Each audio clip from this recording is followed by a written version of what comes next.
As one of my personal heroes once said, buy the ticket, take the ride. Hunter S. Thompson. I don't know if anybody here has ever heard of Hunter S. Thompson, but this just hit me, boys, so I'm going to roll with it. I'm going to read for you a list here. I'm sure I have it right here. Of you know what? Maybe I won't because I thought I had it right here. There's yeah, oh no, I do. I'm going to read you now. Hunter S. Thompson, for you, those of you that don't know who he was, he wrote the Rum Diaries. He wrote Fear and Loathing in Las Vegas. He wrote the Kentucky Derby is a strange debauch. I can't remember the name of that, but he wrote several books. He was known as the Gonzo journalist. You know, he would go and my year with the Hells Angels, you know, and he would submerge himself and become part of the story. When he wrote, he didn't exclude himself or do the documentarian thing. He kind of immersed himself in it and became part of the story, some cases, the center of it. But he was really weird and very regimented. He actually had a schedule. So I'm going to read for you Hunter S. Thompson's normal day-to-day schedule. 3 p.m., rise.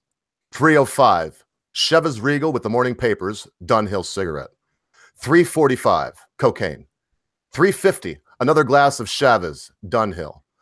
4:05, first cup of coffee, Dunhill. 4:15, cocaine. 4:16, orange juice, Dunhill. I hit a damn button there. How did I do that? Sorry about that. I'm trying to get my act together here, and I you know, all this right here. I wish I could join him. So, orange juice, Dunhill. 4:30, cocaine. 4:54, cocaine. 5:05, cocaine. 5:11, cocaine. Dunhills. 5:30, more ice in the Chevys. 5:45, cocaine. 6 p.m., grass to take off the edge. 7:05, Woody Creek Tavern for lunch.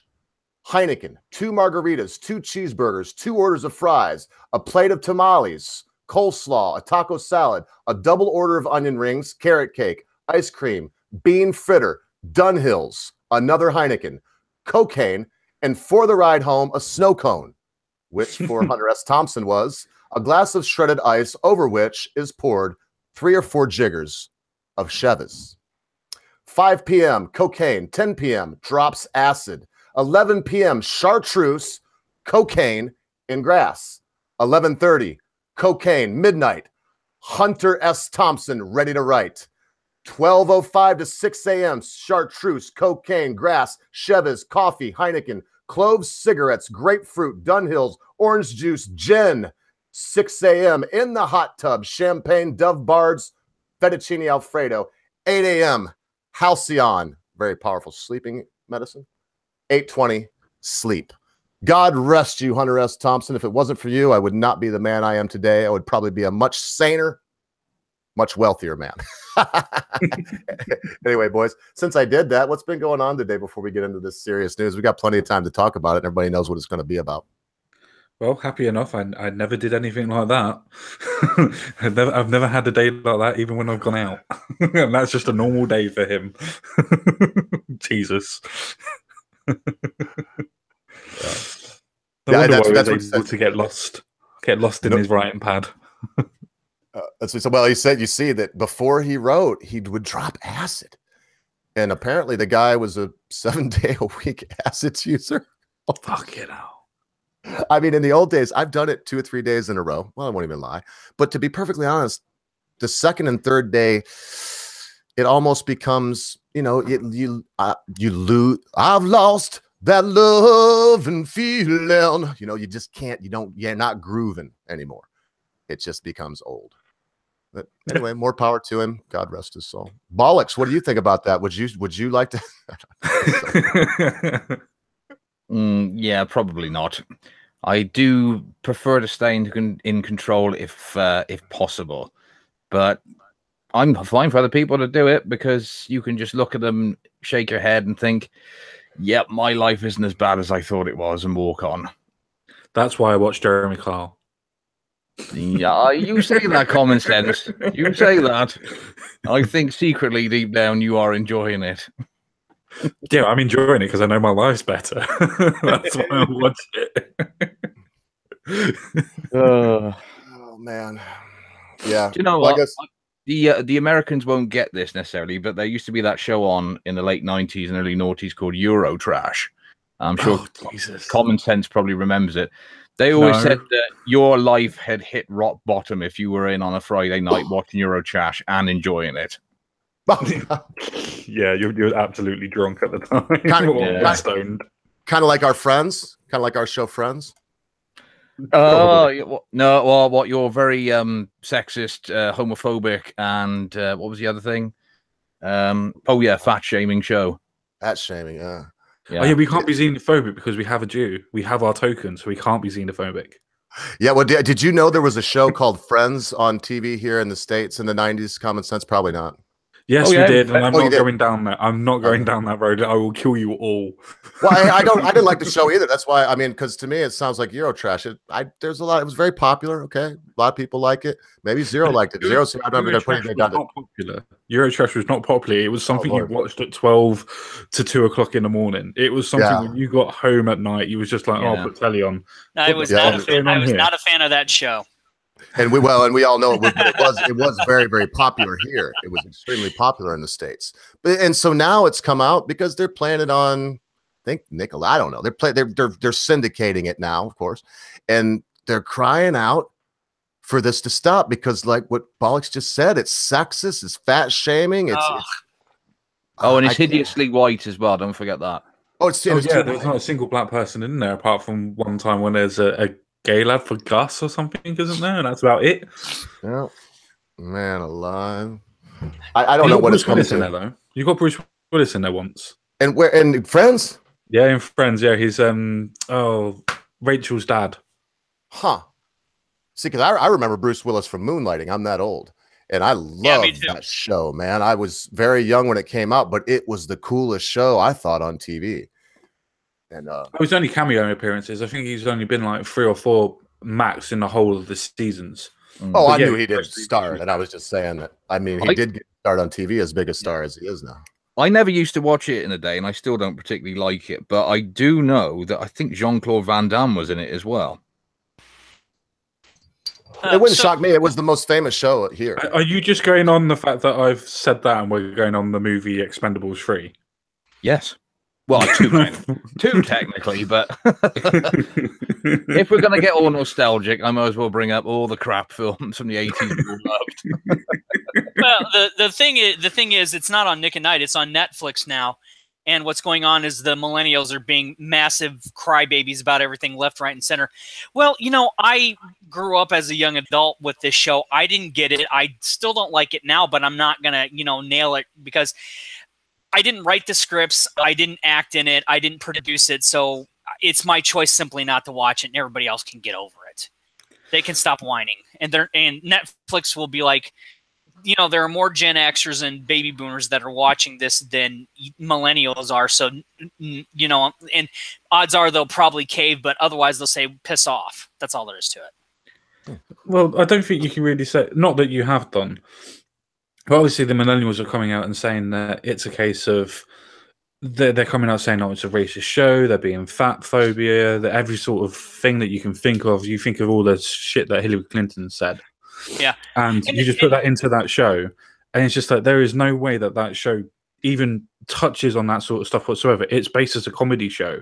It's not based as any sort of political satire or anything else like that. It's supposed to be real life type of shit. That's exactly what it is, Common Sense Guy. There's no political agenda to it whatsoever. I've seen episodes here, there, occasionally. And like I said, I'm not a big fan of it, but it's simply about a group of friends and their everyday lives and their relationships. That's all it's about.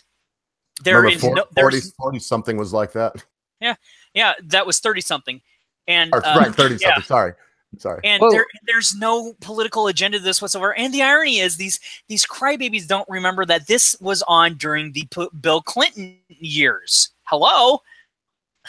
Duh. Yeah, I was about to say that because of course Hillary Clinton was first lady at the time. Right. Why didn't you speak out then? Because they weren't born yet. Or if they were still in their diapers shitting themselves. I don't know what to tell you. Nobody had a problem with it because back in the 90s, for as much as I hate the 1990s on a lot of levels, we still had, at least over here in America, at least in the Midwest, we still had good TV. We had shows for almost everybody. We had shows for black folks, Latino folks, white folks. Nobody complained.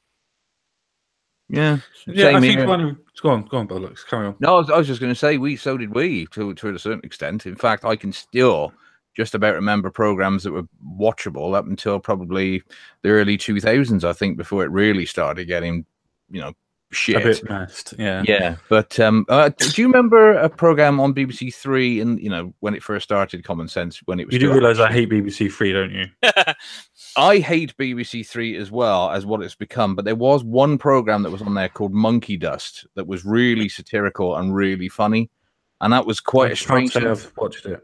If you ever do have a chance of looking it up, do so, because it is funny and it is odd, and it is, for the BBC at the time, it was satire. So it's quite an unusual thing to see. It must have slipped through, I think. But that's the reason why it was on free. Because nobody ever saw it. Exactly, yeah. And gentlemen, if I may, this wonderful conversation, we're going to continue a little bit later. But I did just notice in the chat, Conscious Caracal just is back from his vacation, and he got a new mic. I am going to ask him on the panel today. So that said, and it's going to be a packed house. I'm speaking to myself as well as everybody else. While we're waiting, I'm going to queue up these two, and it's news. I don't know how I can't, but if it says anything, I'll just start with the audio. I'm going to do my best to play two video. And Lily Dog, shut the hell up. And then, there's a reason I want to have Conscious Caracal on. I would say that with Zero here, it would be the two ends of the spectrum.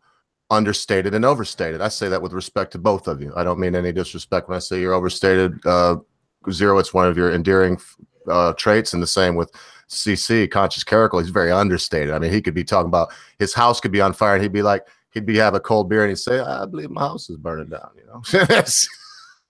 and that's I believe his endearing factor. So since he's in and some people are calling for him to be on, it'll be wonderful if we do that. So I'm over filibustering. I'm going to save the best for last. All told, I think these together are somewhere about, and thank you, gentlemen. I'm sorry to break in there. I don't think there was anything burning there. If I did cut anyone off with something that they wanted to say, please forgive me. And of course, I'm not trying to stifle any ideas. We're going to get on with this. We're going to stick it to, and it's 4:20, folks. While I do this, fire up your doobies. We're going to stick it to 2 hours, because we are going to promote the Mad Dodge Productions Red Eye stream, which comes on right after this. So go ahead and check that out. Well, here we go. I found this today. Unbelievable is almost not strong enough. I found myself wondering if any of these people were so disingenuous that they were saying that they had never used terms like this to describe countries like these. And if they did that make them racist? And there's another reason. We have, I might not dig into Conscious Caracal, but he's in a unique position to talk about these things if he so chooses. So if you care to, just sit back and relax. Let's take a look at this together.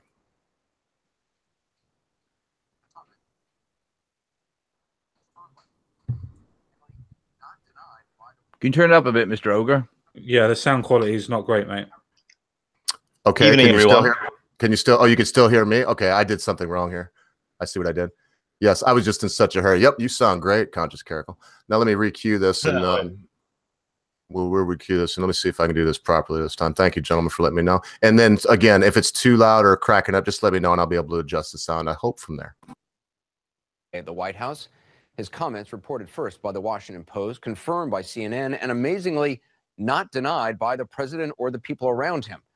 Tired of Africans and Haitians, the president went on to say he would like to bring more people from countries like Norway, whose population is overwhelmingly of Nordic descent, white people in other words. James Baldwin, the great writer, the great American, once said that, quote, ignorance allied with power is the most ferocious enemy justice can have. Ignorance allied with power. For the President of the United States to believe that Haitians have not contributed extraordinary things to American society, that is ignorant.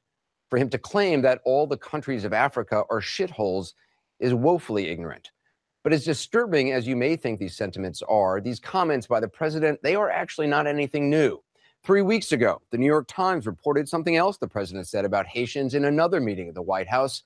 About Haitians, he reportedly said they, quote, all have AIDS, and said that Nigerians, quote, live in huts. Now, the White House denied he said those things at the time 3 weeks ago.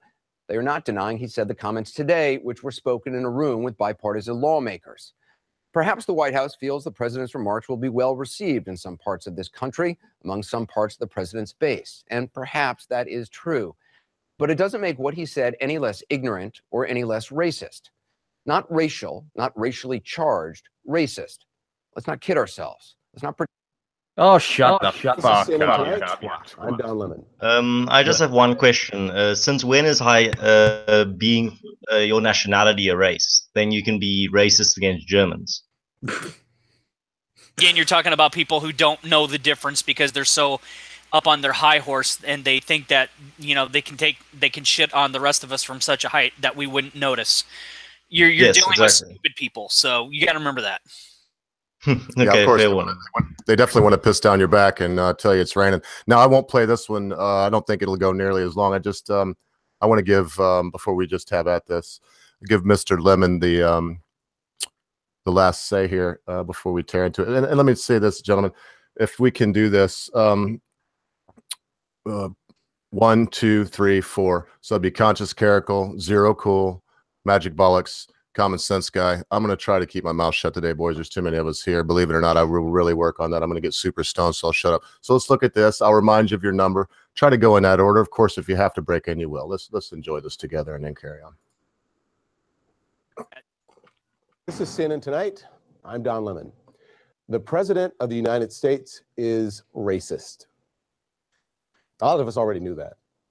Today, President Trump talking with lawmakers in the Oval Office about immigrants from Haiti, from El Salvador, and Africa said, and I quote, "Why are we having all these people from shithole countries come here?" But you know who he did say he would welcome here? He said the U.S. should bring in more people from countries like Norway. And CNN is told that he went on to. And I think that's enough from Don Lemon. I will just say this. The shoe goes on both feet, gentlemen. That's all I want to say. The shoe goes on both feet. You can't say that he's racist because he mentions a country that's predominantly black and then mention a country that's predominantly white, as this gentleman did, because what he just did in front of everyone that just witnessed it was say, using his measure, is saying that he's a racist.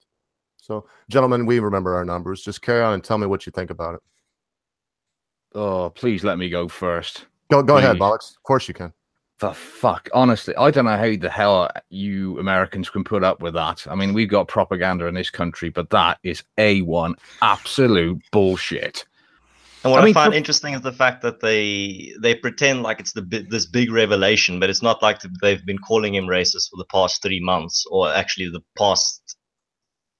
What exactly is their whole loose term of what a racist is now? So apparently, if you say the country is a shithole, which, I mean, my first question to them would be, so you're accusing him of being a racist because he said these countries are shitholes. Right, let me ask you something. If you had to move to 2 places and you only had the choice of 2, one was the continent of Africa and one was the continent of Europe, which would you choose? Tread carefully, I live in Africa. I didn't notice myself. How is South Africa these days? Hot, very, very hot this time of year. But no, I think we're gearing up for a very big year because it's the lead-in year to our election year in 2019. So all the political parties are going to be grandstanding. They're going to be in the press with all kinds of absurd claims just to basically compete for attention. And it's going to be an absolute shit show, and I can't wait. Yeah. What's the odds of the ANC getting back in again? No, they'll just stay in power if you look at what history has taught us. There's no serious challenging party to this basically just one party state. There's 2 opposition parties and none of them can really muster up the support to even put a dent in the ANC's support. So now you can expect more of the same. What are the current ruling party, the ANC's sort of current policies at the moment? At the moment, it's pretty much expanding the already overburdened welfare state. Our big thing on the agenda is obviously unemployment, which is a massive issue. I don't think you can understand what it's like having a 33% unemployment rate. It's unthinkable. So I am definitely in agreement. That's the big issue facing our country at the moment. But how we're going to solve it is the big issue, and that's where the debate is going on. Okay. The reason I'm asking this, it is sort of tied into what we're talking about.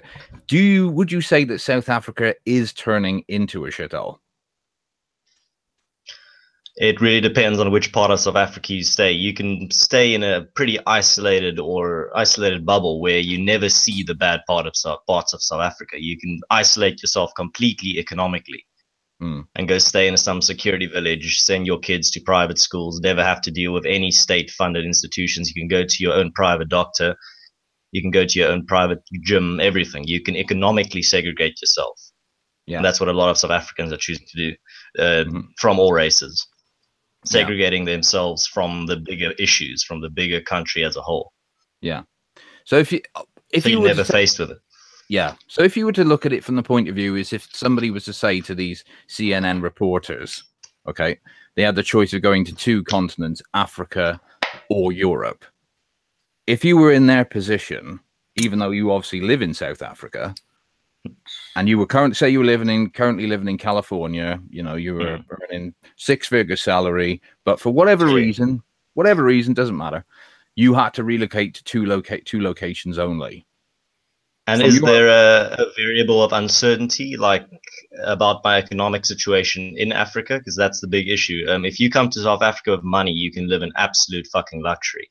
That's why a lot of English people come retire here, because they can, all their pounds turn into 20 rands. So they can buy incredible, huge mansions with their little bit of pocket money. Yeah. Okay. So that's a thing you need to keep into perspective. Yeah. Okay. Well, but I think I'm overcomplicating the question. I know where you're going. No. Yeah. Yeah. All right. Well, tell you what we'll do. We'll say they are having to flee the country because they say, say Trump has become this what's called fascist dictator. They will say he's going to be. Okay. So there's an element of uncertainty. They could economically be in the South African middle class. You're basically saying. Yeah, basically they've got to flee America quick, and they haven't. If you're not certain about your financial sources and your finances aren't completely in check, and you come to South Africa with a very big air of uncertainty, then I wouldn't recommend it. It's a country where you can live like a king, but you can also live like a pauper very easily if you don't play your cards right. Yeah, and that's sounds like Mexico. Yeah. No, exactly. That's the thing about living in a developing country. Yeah, and you can either live in extreme luxury or you can live in the absolute fucking gutter, and that's the big issue. I think also, as far as I'm concerned, the best place on earth to live is Costa Rica because they have wonderful waves, perfect weather, no military or official police, and firearms are absolutely legal, religious freedom, and it's extremely cheap.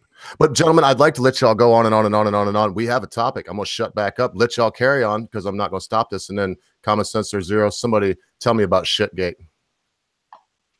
Well, let me chime my 2 cents in. Well, when they're done, because I'm sorry I hopped in on that, boys. They were to get at the tail end of something, and then we'll go back to get on Shitgate Zero and everybody. Well, the only thing I would add to it is I'm getting sick of their definition of what racist actually means.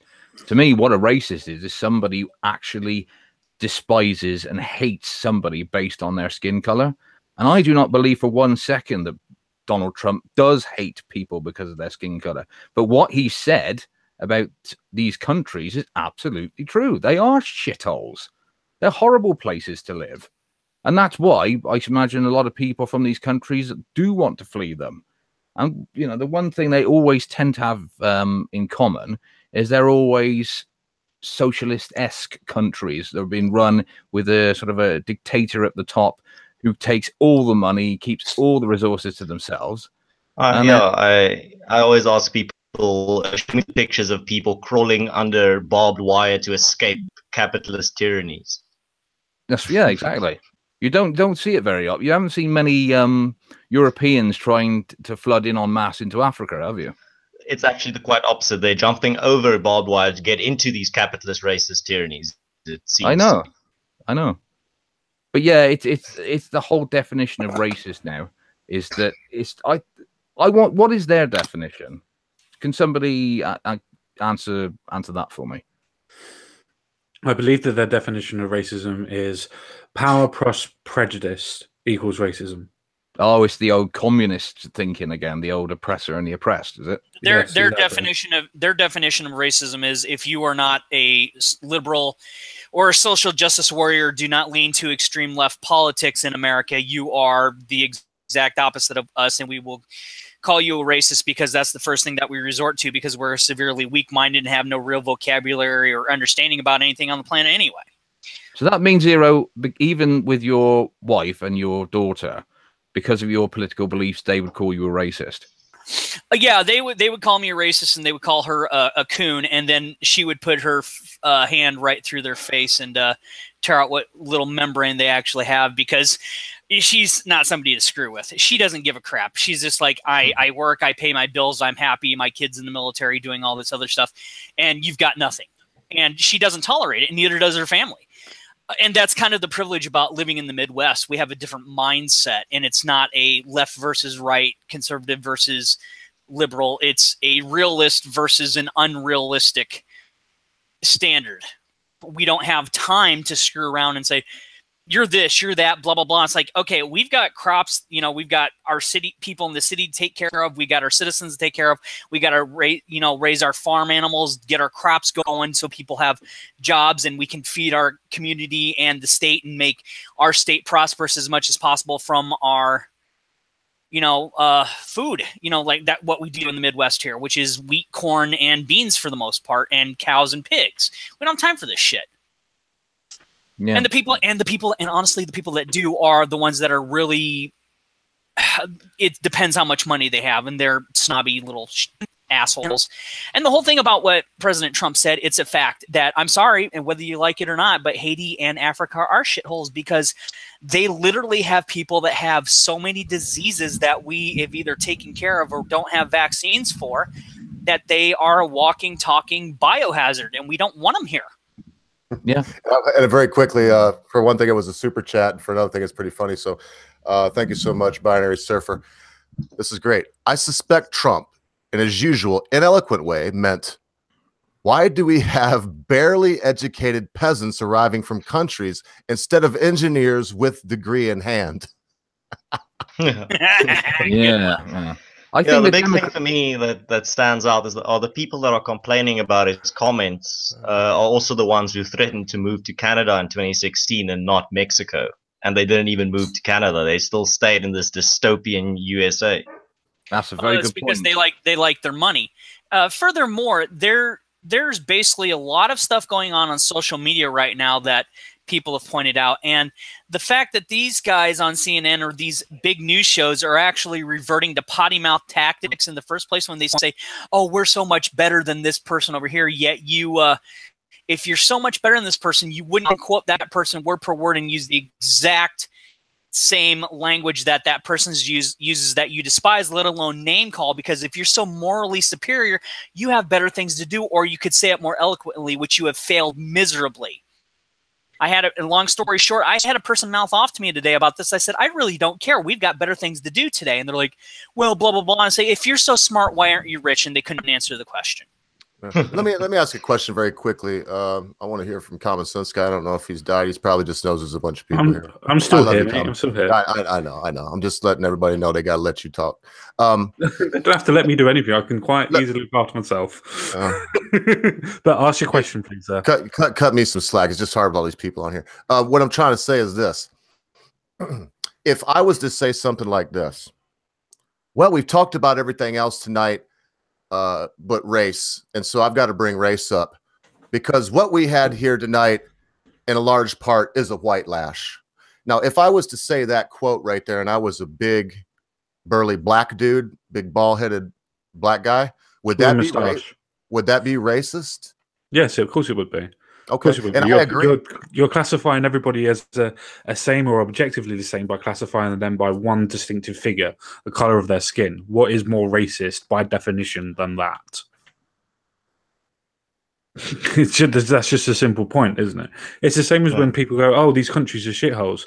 Maybe they are, maybe they ain't. That doesn't mean that you're being racist. That's the whole point of this discussion. Yeah. So, what before you, the ideal situation is then that before you send criticism of countries where you need to first do your homework on their racial demographics before you even make your criticism, or else you might just be racist. Well, I think you can make a criticism on a country no matter what the race is. For instance, you can say that Sweden's absolutely fucked itself, but you can't say that you're being. Yeah, that's the thing. But you can't say that you're being racist to the country. You're saying that the country itself has fucked itself. Yeah, So but that's why I'm there's no saying way you're being racist on that point. They expect people to do their homework on the racial demographics of a country before criticizing it, and I think that's fucking absurd. Well, I think what's more absurd is the fact that, as Zero's already said before, is the fact that people are actually using this as evidence now, physical evidence, or what you want to call it, manufactured evidence for saying that Donald Trump's racist.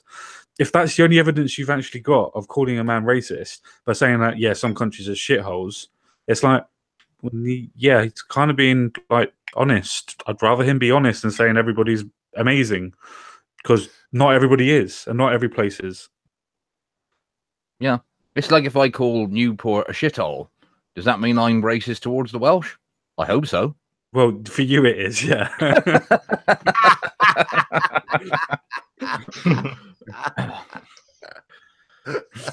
Oh, it's inside joke, common sense. Conscious Caracal, you'll get it. Look, he's back.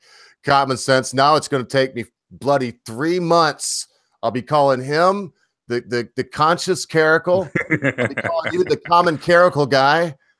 Oh, Lord. I'm still glad to have you back, Conscious Caracal. No, it's great to be back. It was such a relief to finally be able to just gather enough money to afford this microphone. So I'm going to have to match up with commentary of the same quality. It sounds good. That's a nice sounding mic. And we'll get right back on it. I just tried to spark some conversation earlier, and because here's another thing. Okay. The idea is that you can't be racist unless you can combine numbers and power. So you have to be able to combine power with your racism, not numbers, excuse me. So in other words, even in countries like South Africa, when you had apartheid, by the way, you may know this, 180 new apartheid-like laws have been enacted since the parties have changed and the black people took over. They're actually more strict about it than the white people ever were. Just a little factoid there. It's getting out of hand, and it's hard for me to say this. So here we go.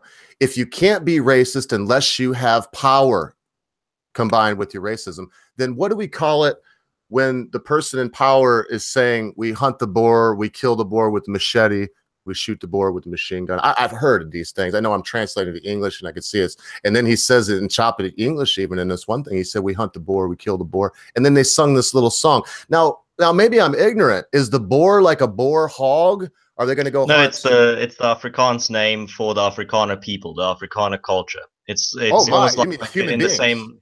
Yeah, it's a culture. What color are those human beings? I'm not trying to be a dick. I know all these names. It's white. They're white. It's the white Afrikaans, South African. Yeah. So is that racist because these people now have prejudice against somebody? No, it can't be because Afrikaner is not a race. It's like saying Slovakian is a race. I love you, mate. That's good. That's a good answer. The sentiment is there, but yes, that's a good answer. No, it's not, because you're not a race. That's good. I'd like to point out something that Binary Surfer has asked me as a direct thing in the chat. Does anyone outside of the most triggered snowflake really listen when anyone uses the word racist now? And I'd just like to go first, and then please everybody else have at it. But I would have to say that most people that have already made political stances, no. But that's the point. People that have already made the political stances are the ones that have already decided. It's the ones in the middle are the ones that we've got to actually reach. It's the reason why some years it goes to Democrats, some years it goes to Republicans, some years it goes to Labour, some years it goes to Conservative. It's what actually reaches. Some people don't do their research. Some people go to schools with people and will listen to their friends and go, oh yeah, well, he's racist. It's like in London. You have Sadiqa Khan at this moment in time that has tweeted massively out saying, oh, Donald Trump is not coming to London anymore. We've got rid of him. He's not going to be able to do the thing for the US embassy anymore. And then you've got somebody like Boris Johnson coming out going, you do realize that we actually need to have trading partnership with these people because they're the biggest economy in the world. Stop fucking it up. Obviously paraphrasing. Yeah. And you look at those two different types of people, and you're like, well, one's completely ideology, completely blinded by it, and other people, as somebody has already said, uses realism and pragmatism to work out, well, no, we need this person. Yeah, but it's like I said earlier, where they've been calling him a racist for the past over a year, and now suddenly they bring out the same tool. Like, oh, I've never heard that one before. Geez, that really made me think. That really got the noggin jogging. Yeah, I love that saying. It really massages those almonds. No, dude, it's really, for me, it's they're running out of ideas. It's just the same tools over and over. They don't have anything to smear with anymore. That's why it doesn't have impact anymore. Call someone the same thing, the same accusation, the same smear for over a year, and then just say it with a bit more anger next time. It's not going to make a difference. You're going to lose a quarter of your audience that are just going to say, "Oh, this again." See, but you're forgetting one thing, guys, is the more they drive it in, no matter how much they say it a different way, or if it's emphasized more in harsher or different tones in the language, it's still reaching the stupid-minded or the people that are too ignorant to actually want to do the homework, so to speak, or the ones that are continually making up their mind. It's basically like when you have a business and you make a bad product, or you blunder a service, and it's basically that one person tells another person, they tell two more people, so on and so forth. It spreads like a virus. And it's to the fact of, well, how long is it going to take before you run into somebody who says, that may have been a bad experience for you, but that's not what happened to me, knock it off, or I can't listen to your recommendation. That's the problem we're dealing with here, not specifically because they're playing the same old song and dance, because we know there are, and they've been saying this for years. It's just a different political figure or different person that they didn't like. But it's I'd have to disagree with you on that one, it has to do with stopping. When does the buck stop here, so to speak? Yeah, as I said, I'd have to disagree with you on that, Zero, because obviously you've got the two-sided coin. If it's going that way, then you're going to have people like us that are doing the opposite thing. And it's going to ricochet exactly the same way round. And eventually you have the same things going on as what we normally do. Yeah, it's exactly it. The farther the pendulum swings to the one side, of the harder it swings back. You're always going to get an opposite reaction, and it's just going to escalate. And that's what we need to avoid. Yeah, it's not a battle of good versus evil. It's a battle of just two groups with two different views. Yeah, two ideologies that are going at it. Also, I'd like to think as well. Oh, sorry. I didn't mean to talk over you there. No, I'm done. I think it's mainly the sneering middle are the ones who are picking up on this. The same ones that, who are still sneering at us over here because the working class dared to vote Brexit, and the middle class in America is still sneering at the blue collar workers for daring to, vote. Yeah, that's why I think J.K. Rowling is the best example. Just she's tweeting about the wonders of multiculturalism and a borderless world from a little yacht in the middle of the ocean, or from a security village. Yeah, exactly. It's the same with those middle class couples you'll meet who probably live somewhere. I'm sorry. You can't call somebody like J.K. Rowling fucking middle class. She's not middle class. She's higher class. She's worth billions of dollars. You cannot call somebody like J.K. Rowling middle class. I meant bollocks. What the thing is, though, common sense is that is your class necessarily tied to your wealth, though? Because yes, this always has been. Yeah, class has always been tied to wealth. You can buy class. That's why you have celebrities mixing with royalty. Money buys you everything. That's the whole idea of capitalism. What about that bloke who won the lottery? What's the one they called the Lotto Lout? I wouldn't exactly. He had like 5 million quid, but I wouldn't exactly call him a middle or upper class. Yeah, but he didn't use his wealth to network and acquire assets. He didn't build on it. He just spent it all. Exactly. Yeah. And I don't know the story. Maybe he did, but that's my take from it, just from what I can infer. Yeah, no, you're completely not correct. He just bought bloody ATs and things like that, and just drove around in his massive and he burned out. Yeah. But these rich people, to use a metaphor, they want to be associated with bonfires. They don't want to make friends with a little match over there. Yeah. Exactly. But I still maintain, in terms of the people we will agree are the middle class, common sense. There'll be sort of like people on sort of medium incomes, of about 40, 50K. So they'll be like, public sector workers and those sorts. And they'll live in the middle of, the posh part of London or just on the outskirts of it. And they will, virtue signal all day long about how much they love the diversity of the city they live in, how vibrant and wonderful it is. And then the wife will get pregnant, and then for some reason they then decide to move out to the predominantly white sticks because the school out in that district is pretty much 100% white and doesn't have any trouble with the multicultural children causing fucking havoc in the school. And then when you try to pull them up on the hypocrisy, it's, oh, no, we just wanted to live somewhere with more space, you bullshitting bastard. You know, it seems that you can buy hypocrisy once you've got enough money, can't you? Yeah, always have been able to. Yeah, always have been able to, either with name or money. Exactly.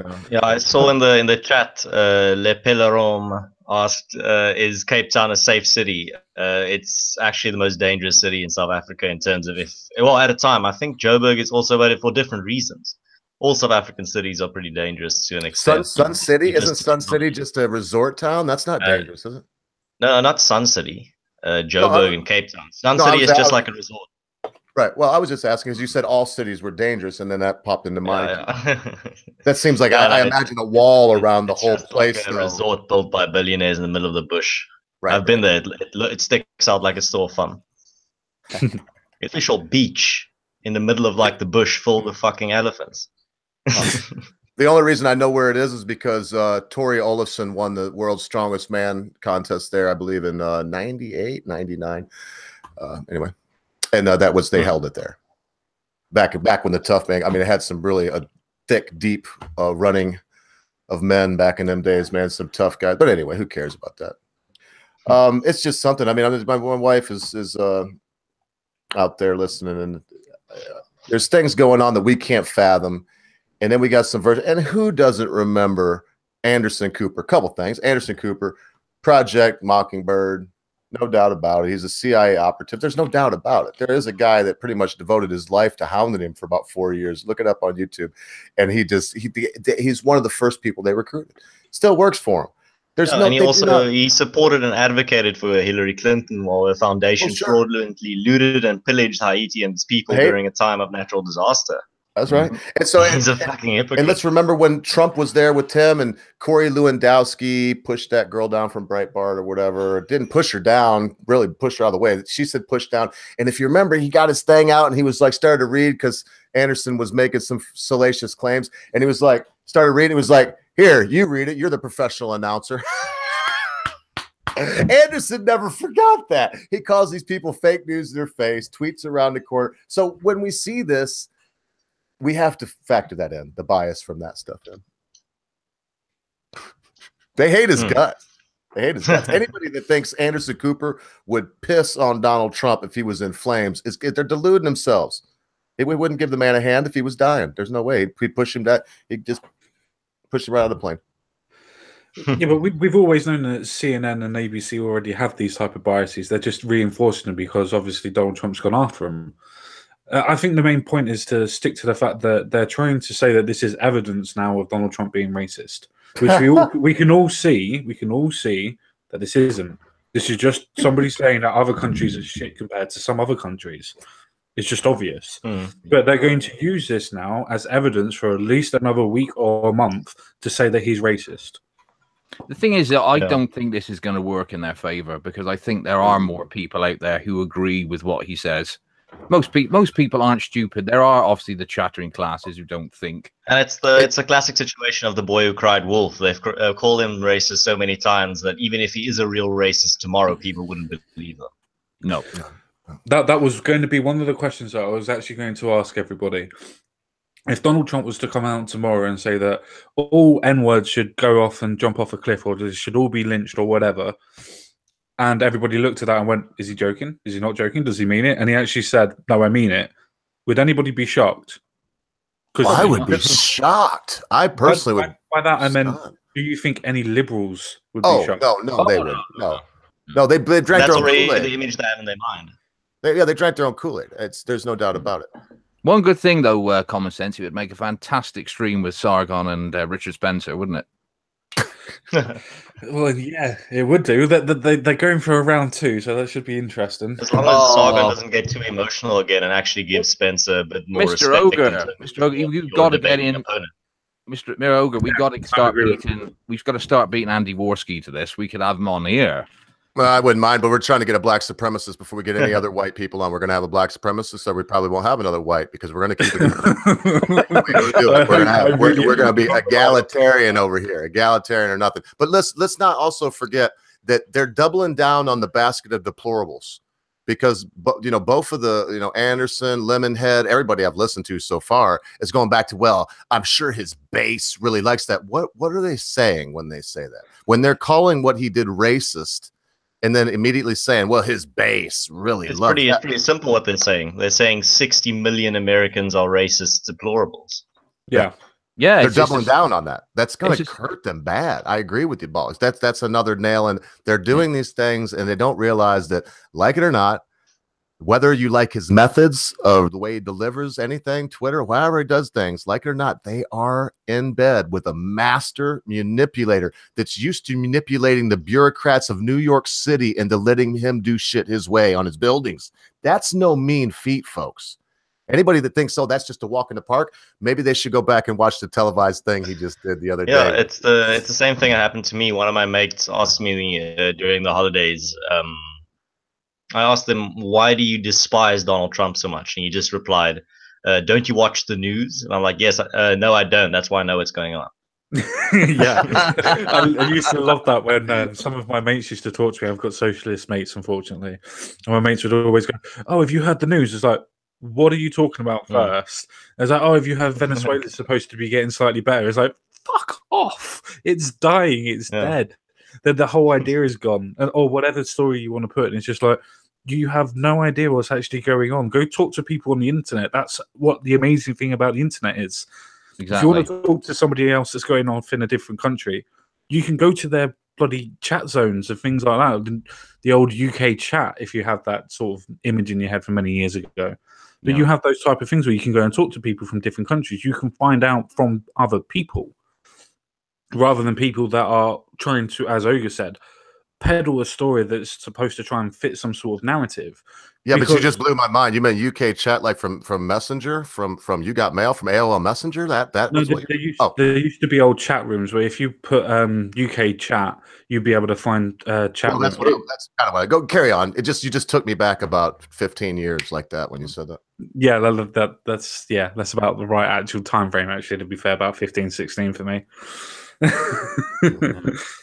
Thing is, though, what's going on in America with obviously your, CNN and NBC calling you, using Trump to get at his voter base, calling you, the deplorables, and saying, like you said, that he's now saying Trump is racist, and he'll be appeasing all his racist voters. It's no different than what we've been called over here since Brexit. We are actually being called intellectually bankrupt for voting for Brexit.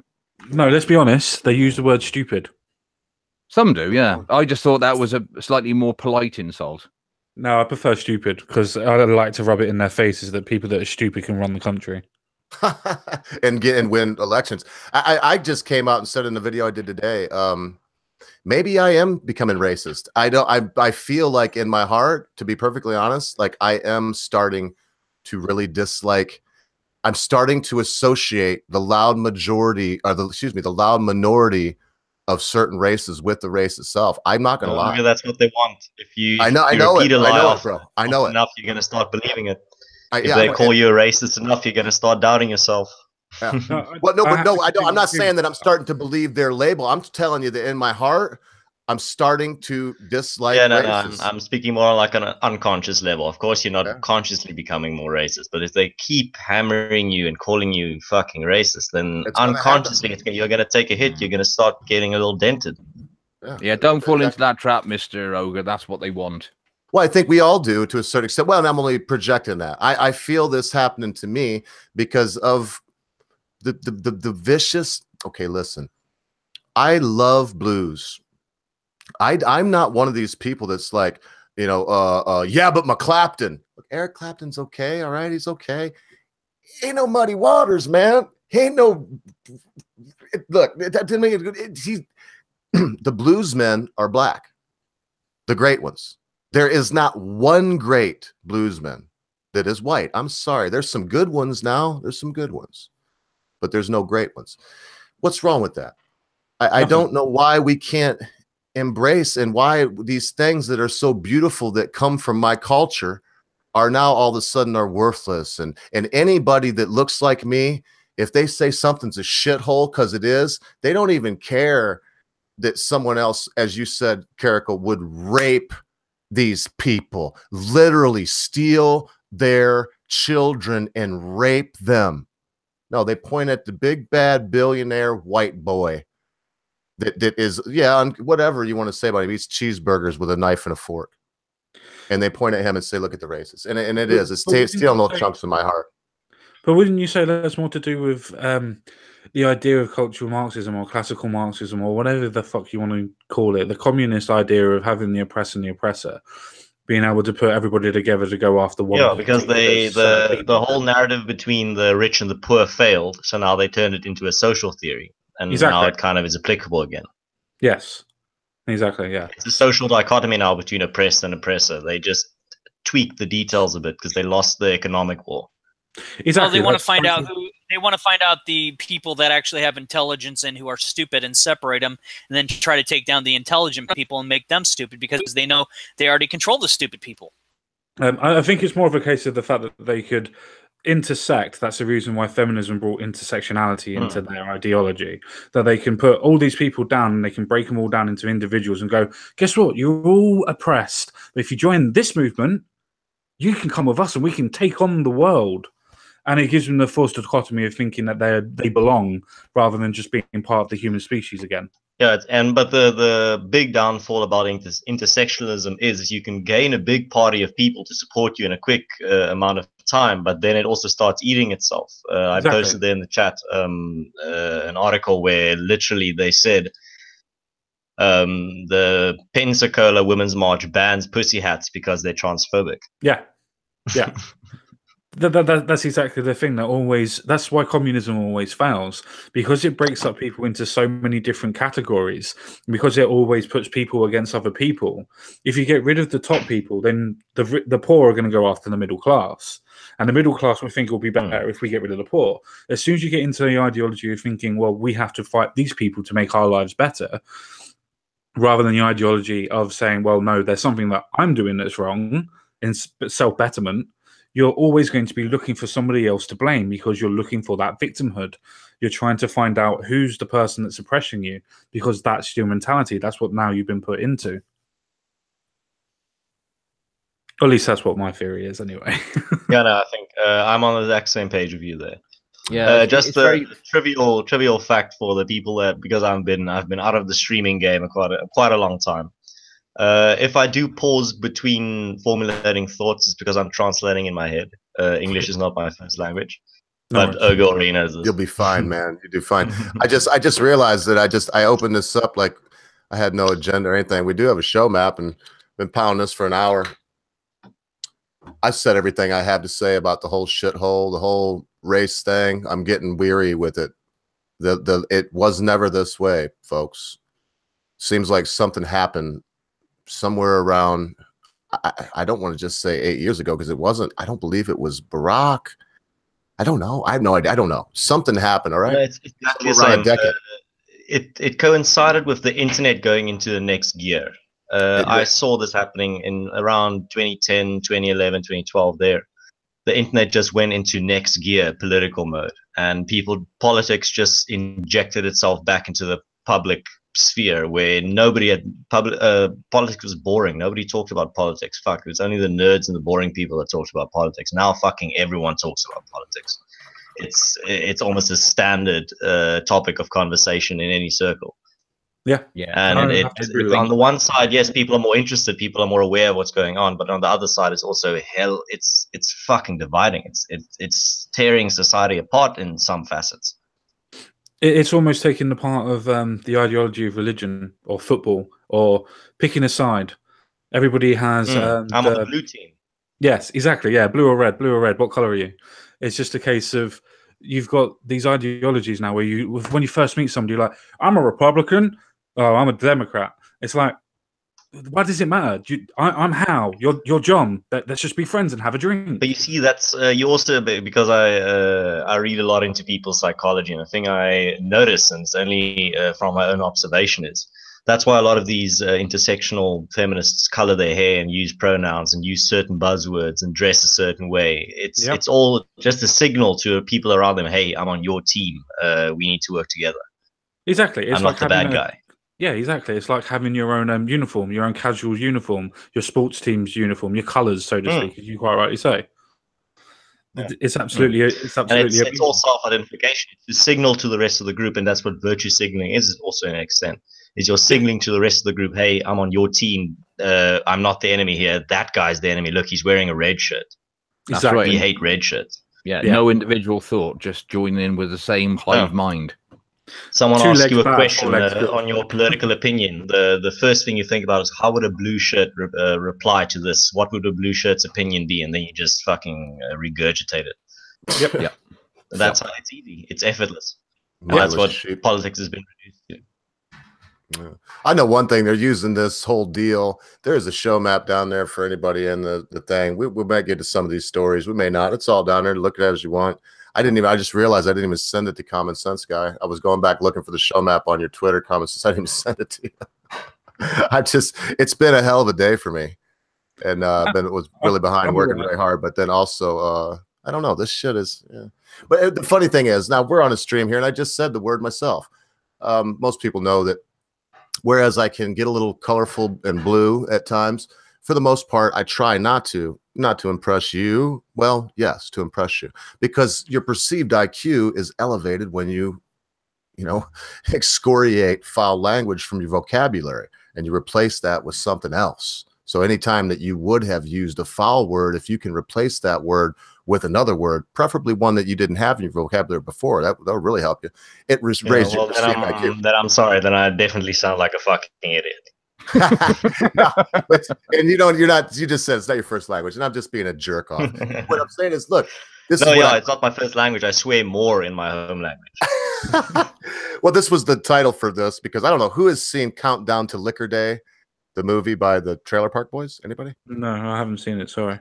Well, there's a wonderful quote there where Mr. Leahy, who has been sober for a while, he goes off the deep end.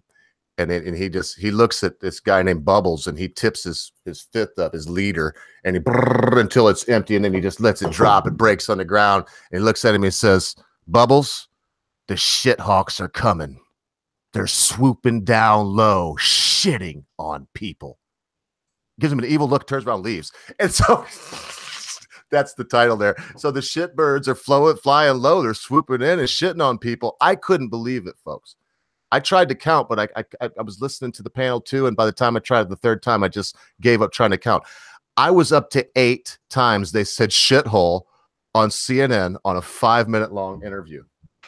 It's absolutely bizarre. It's the shifting of the horizon of what's appropriate to say or not. It's actually quite interesting to observe how the media can now just fucking say shithole on air just like that, no warning or anything. And that's it's a cliche term, but I'd call that the Trump effect. It is not just him; it's the whole modern politics thing. It's turned into such a personal thing that people can't help but get emotional and start using foul language and just getting their hands dirty, I guess. So is no one else dumbfounded because it's become by so that? Personal, yeah. Am I wrong to feel like that's inappropriate on a news station? I think it's the same thing that's happening. I think we're being numbed. I think it's just like when you hear about a terrorist attack in the news, it's like, oh, it's another one. It doesn't have that same impact. And I think I'm just flat out embarrassed. I'm sorry to cut in, but I'm just flat out embarrassed that they have to behave like that. It's kind of like, again, to repeat what I said, oh, you claim to be the moral majority or have the moral, high ground, and then you go ahead and you talk like this and you think that it's acceptable, and then 5 seconds later, well, that's just because somebody else said it. It's like, it doesn't matter if somebody else said it. You know how to do your jobs, and you know what not to do, and then you just behave like that anyway. Well, and you pass the buck. Well, it doesn't do them any good, because when somebody says, well, President Trump said this, I said, yeah, but he may have said that and he may have made a massive blunder, and I don't excuse that, type of language here, whatever. But, it's that all these people over here in the media, they're doing that now too. It's like, I thought these guys were supposed to report the news. And if they're not really, particularly fond of our current president, then why are they engaging in such behavior that they deem by him irredeemable? It's almost like there's a double standard. And more people are calling him out on it. It's a rule for thee, but not for me. I want to know immediately if they use that term on the BBC. Has anyone heard them? Okay. They wouldn't. No, that's his past watershed. They would not use that term on news at all. They'll say offensive language. Not even with a British accent? Not even with a British accent. Shithole. I can't imagine. I can't fathom it. Because, I mean, I'm not trying to be old-fashioned. And someone helped me out with Binary Surfer. Thank you so much for the super chat. You are probably our most generous patron. You and Captain Cole Powell, for sure, by far. This is anyone else tempted to play them at own offensive game? I'm not sure. Offense game.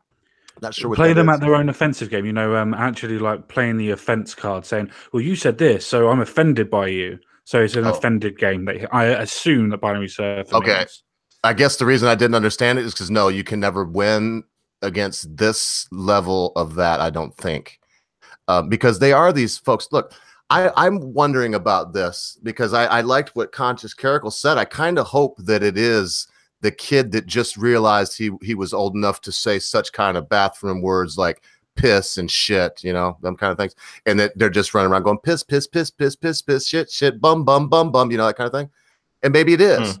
But I really, I wasn't sure if it was that or if they were just trying to set and seat this in and connect. But you also need to keep in mind the media feed off this. Now people are talking about it. Now that we're talking about it. The fact that they said shithole on CNN, and they just wanted an excuse. They want an excuse to be absurd. They want an excuse to shock. They want an excuse for people to talk about their dying industry. They're desperate for attention, and this gives them an excuse. With the BBC in this country, they won't bother with using, saying shithole. They'll just want to get the word racist in there as many times as possible. Yeah. Yep. Yeah.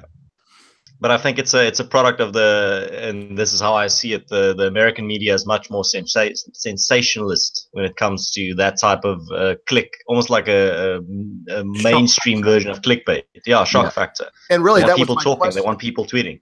That was really the heart of my question too. Was that what they were doing? Was it a kid just learning bathroom words, or were they trying to set this in as a racist thing and connect that you can't even criticize Haiti? I mean, I've never been there, but I've been to Jamaica, and I've heard that Haiti makes the bad parts of Jamaica look like heaven. So I can't imagine. Yeah. So my only question is, are we allowed to criticize a country? For example, are we allowed to criticize an African country?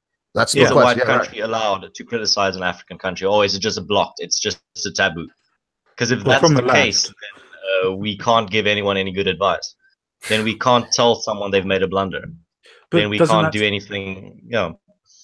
Sorry, I was just going to say, doesn't that stem from the fact that the left really are going against the idea of colonialism or imperialism, where the fact is, if we say anything towards developing countries now, we're taking the same aspect of what we would have done and what we were against before. So now beforehand. Yeah, but then at the same time, these developing countries are begging the rest of the world to help them develop, to help them catch up. And at the same time, we're not allowed to criticize their mistakes. No. But at the same time, we need to help them. Exactly. No, I completely agree. No. I'm talking. Yeah, I completely agree. But from the broadly talking towards the people that are foaming at the mouth. The ones. Exactly. But I would say that the left generously, not generously, definitely not generously. Nothing generous for the left. but generally, the left always most seems indubitably. Sorry? I said most indubitably. That's a new word for my vocabulary. Yeah, they've got nothing to give common sense because all property is theft. No, they're crushing me, though. I want to hear the rest of his thought there. No worries. I was going to say that with the left, the fact that they've actually decided that they're going to start with this fact of going, oh, we have to destroy the idea of imperialism and colonialism and everything else like that. Well, if you destroy those ideas, then you can't really help developing countries, because then you're actually going through the idea of helping them, which some people would say, oh, but the colonialism is the whole point of taking over everything. No, colonialism wasn't the idea of taking over. It was helping. It was mutual benefit. Imperialism, something completely different. And I think that's where the thing is, I can easily, if I can put myself in that mind, and I can become a social justice warrior. I can create an argument that giving any type of money or support or good deals to a developing country is racist and patronizing. That they don't need your help. You're treating them like a child. So you can use that logic to any extent to discredit any type of foreign policy. Well, no, I agree. That would save us billions of dollars here in the States. I agree 100%. No, exactly. I completely agree. You can use that argument. But the only problem is when you use that argument, how are you supposed to be able to give world aid to people that have had these natural disasters such as Haiti? Hey, you racist! No, they're a strong, independent country. They can take care of themselves. Well, yeah, they don't need your help, man. What are you bloody? You some white knight here? They can't make it. No, see, that is a beautiful. Exactly. I like that. That would save us billions of dollars. And who else? Us here, minus Conscious Caracal, are very unique in the world and able to speak to this. Because who else outside of the United States and Great Britain even send bags of corn and wheat and money and everything else to people? Who does that? Yeah, I'm your token minority on the panel. Literally. I went to ministerial school with a guy named Jared Busel. He was from Africa, born in Africa, white. He's not Afrikaans. His parents were missionaries. He spoke Swahili and did bin bop, and he did the. Are you going to ask me if I know him? No, hell no. I imagine some people would. Oh, yeah, you ever run into him? There's this great joke by Trevor Noah where this American comes up to him and he tells him he's from South Africa. He's like, oh, South Africa, hey? I know a guy in Uganda. Do you know him? Well, the point is he has dual citizenship. And no, you don't know anybody in Uganda. So what does he write on his applications here? African American, and they hate it. But anything that would qualify an African American with any kind of school aid, he gets it. He gets all, and he does get it. Or he did. This is years ago. Oh, that's a question. The thing is, I've actually, it's just a final thought. On this topic, I've raised this question, and I view myself as I'm South African. I'm 9th generation of my family here. My family arrived in 1688. How much longer do I need to stay here before I'm no longer just European? And then people can't just tell me to fuck off back home. I've been to Europe. It's not my home. I don't feel at home there. Mm-hmm. Alien. I don't like it. South Africa is my home. Africa is where I grew up. Africa is where my ancestors lived for 400 years. Yes. This is where my roots are, and this is where I'm probably going to die, hopefully. I have no idea where I'm going to die. Probably, hopefully, a different country from the UK. But I have one little question to that. Obviously, as you said, that's the point of him having dual citizenship. Now, obviously, if he's in colleges nowadays in the US, what side of the water fountain does he drink? Well, beautiful. Because if he's African American, do you go by the stature of what he actually is, or do you go by color? Now, if you go by color, does that mean that you completely destroy the argument of racism? Because then you're picking up on the idea of color rather than where he come from. Now, Busel would drink on the colored fountain. I tell you one thing: he didn't sleep in a bed. We were in a dorm situation for a semester, and he was just down the hall from me. And I used to go see him, and he was one of my best friends. He ate that African candy that's licorice. That's very, very salty. It's like the Scottish candy, only it's way saltier, black licorice. Anyway, and he did not sleep in his bed. He slept, and they were in the bottom floor, which was concrete, so it was just pad and carpet. Threw a blanket down, and I asked him one day, I was like, why, Busel, you sleep in a, he's like, brother, when you grow up, laying on the floor, on the ground, you said, try to sleep in a bed. He said, it's the most uncomfortable thing I've ever imagined. I can't do it. Yeah, but he was a real African, man. One of the most, tell you what, who reminds me of, my wife's in there, probably had a crush on him like every other girl, but as far as looks, it's so amazing. They're both from Africa, but Adam and his apple, if anybody knows who he is, looks like a little bit larger version of Busel, my brother Busel, but the same dazzling eyes and kind of like, GQ, fucking pretty boy look, and all that good shit. Bunch of faggots. But anyway, enough of that. See, I'm racist. I don't like the race of really good-looking fuckers that get everything handed to them on a plate, be they male or female. They walk in there, it's like everybody's just fawning on them. Oh, you beautiful Adonis. No, that has to do with your religion and historical persecutions. After all, you can only hate the Aryan race. I thought you were going to say because all Jews were ugly and hook-nosed like me. I was going to say, thanks a lot, dude. Thank you. No, I'm not racist.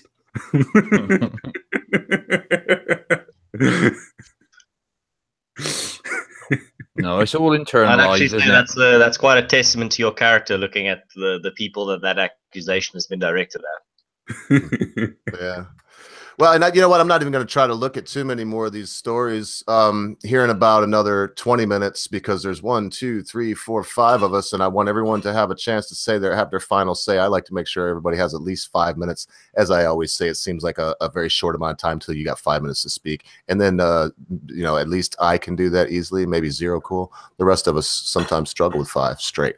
Boom! Look what I just did. I just said nothing for a minute. See what I mean? So. Is there any story panel that stuck out to you if you even seen the show map? I haven't seen the show map, so somebody else pick one. I tweeted it out to you. I'll give you some. The only ones that are left is you're an effing white male. It's the story about Nancy Pelosi that said there was 5 white guys that did the thing, and then it turned out Nancy was slurring words and stuff. And then there's yeah, why should you listen to Pelosi? Same thing, because she's slurring. So there's 2 stories about Nancy Pelosi, and then the only other one was what's behind that curtain is who'll blink first in the border wall standoff, because now Trump has come out and people are like, oh, he's not building the wall, and now yeah, I think he's been on his mind, but now he's finally come out and said, well, if y'all can't do it, I'm the. So there it is. Do y'all even care about talking about that? If not, somebody bring up something. Well, if we have a vote as a Republican vote, or a Republic vote, should I say, for Americans, I would vote for the Pelosi, as in talking about the slurred words. Oh yeah, let's make fun of Nancy. Yeah, that's what I was going to say as well. I'm down. So here, let me read a little piece of this. This is from the American Mirror. A good little rag. I recommend it. You can see the link down there. It's in the low bar. If you check it out, go check them out once in a while. They got some good stories. So video. Pelosi repeats words, overrules her own statement, slurs the phrase prescription drugs. It says Nancy Pelosi has just returned to Washington, and she brought her bizarre behavior back with her. As the House Minority Leader returned to her weekly press conference, she was seen repeating words, having trouble saying Martin Luther King, because that's a real tough one, and prescription drugs. Talking about how Democrats... Yeah, if I was a quack doctor on CNN, I'd say that she has early signs of dementia.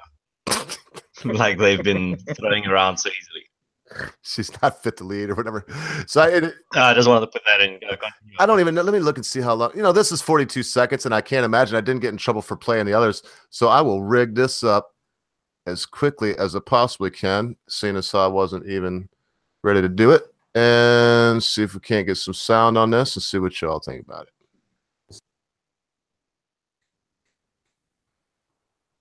it. We built that inspired by Dr. Martin Luther King when he said, wow, she sounds just King's call for fairness up. We built that inspired by Dr. Martin Luther King when he said, inspired by Dr. King's call for fairness, opportunity, and equal opportunity and equal access to equality. It's really sad. 83% of benefits go to the top 1%. Now, stop hogging the joint, Nancy. Says the person who's part of the 1%. I think we've seen enough. I mean, look, and this is the person that's saying Trump is a moron. I've heard her say he's an idiot. He's stupid. This is why you don't say stuff like that if you're in the public. I believe it or not, I try not to, because you never know when a phrase like me mocking somebody, it's gonna come back to haunt you. It's called karma. Go get you. Go get some. Okay, I'm just gonna lead off right off the bat here. I know we're supposed to go on, but you guys, when you three Brits really go on a roll, that's fine. Go on your roll. I'm gonna simply say is I think she has. Three? There's not three of us. Who's the third one? Well, you know that you're British, even though you live in South Africa. We love you. Psych! I'm just kidding. We've just figured out what a real racist is. You're telling the guy whose ancestors. You're telling the guy whose ancestors were put in concentration camps by the British. By the British. And the British said they were the most fearsome warriors. Anyway, carry on. Just pretend he didn't say anything. I'm just being racist. You know that because I'm a white male. Report you, Dad. Oh, please do. No, in all seriousness, I think that in regards to Nancy Pelosi, I think it was ill-timed only because she had probably taken her medication and they were having the side effects that they have, and that at the age she is. I don't think she intentionally bumbled it. I don't think people should, and I'm not defending her. I'm simply saying, hey, look, I've taken medication to where I've had to go to do speaking engagements, or I've had to talk to some kids that are in endangered youth or whatever, and I sound like a complete idiot because I have what I would call numb tongue because my medications are affecting me so badly. I'm just blah, blah, blah, blah, blah, blah. And I think that's what happened with her. But she does spout out some of the biggest lines of baloney, especially her being in the 1% herself, saying this about this, this about that, and it's kind of like, if your medications say that they may cause drowsiness or cause you to sleep, maybe you should not take those until you get home, or maybe you should cancel your speaking engagement or put it at a later time, knowing that your meds are going to do what they do. And since she's old enough to be, and she's in my parents' age group of 70 plus years, she probably shouldn't be having speaking engagements with medications like that. That's all I'm going to say from a logistics standpoint. Yeah, I'm going to have to disagree with you on that one. It's like exactly what you just said. Circle takes a square. Okay, I get it. Never mind. Go ahead.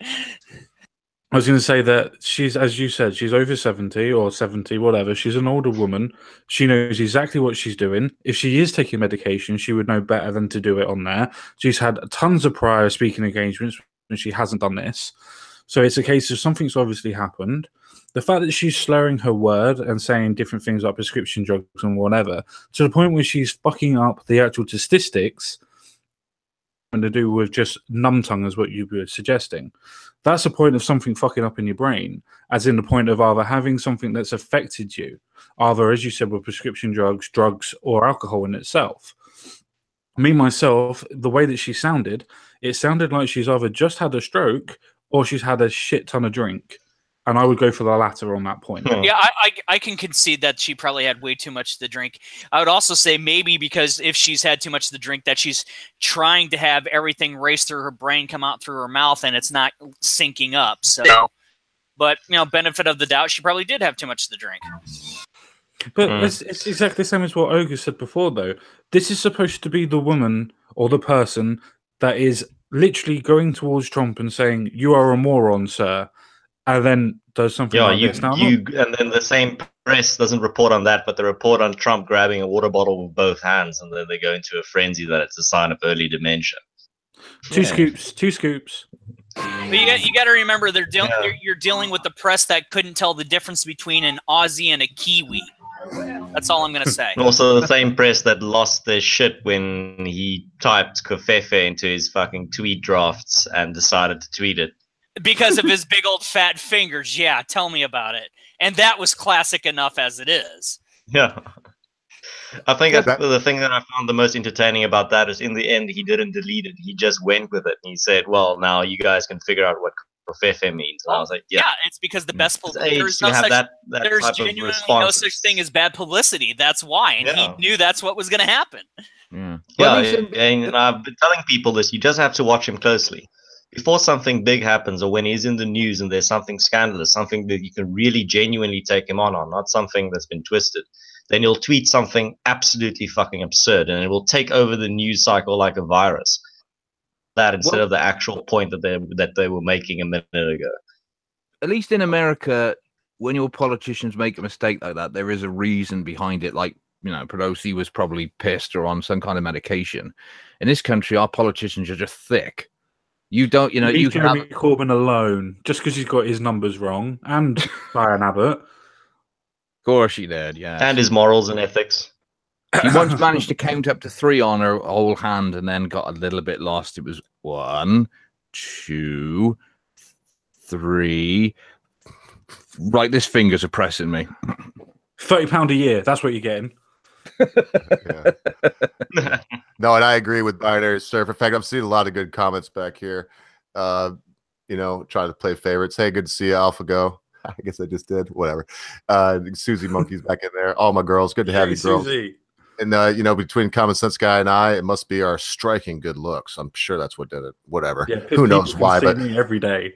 But we are very happy to be well above the average with you lovely ladies coming by to see us and to be on our channels. I think Common Sense Guy, what did you say? You're like over 40%, 50% females? No, Unreal. no, nowhere near that, my friend. I'm I'm 28%. 28. That's still way more because I'm 14, and then I hear that it's very unusual for channel. Anyway, enough of that.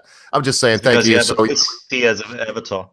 Well, and Exactly. Nobody can see who I am. The thing is, though, Ogre, videos. the thing is, Mr. Ogre, does Susie technically class as a female since she is a robot?